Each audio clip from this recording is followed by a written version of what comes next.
Okay guys, so ada barang baru hari ni baru sampai. Hella Midnight Black Funfair Horn. Harga dia sekitar dalam 30 lebih. So ni yang original Hella ni antara brand original yang agak murah lah yang kita mampu beli. Kalau nak DPIA faham sendiri lah.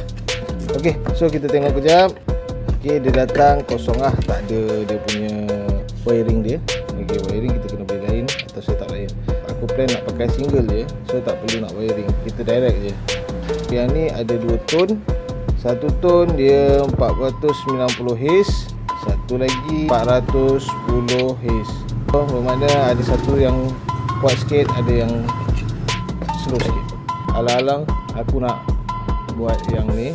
Okay, so kita buka pasang sekali lah, tapi lepas Jumaat. Kita solat Jumaat dulu. Kalau korang suka video ni, okay, jangan lupa share, like dan komen. Assalamualaikum.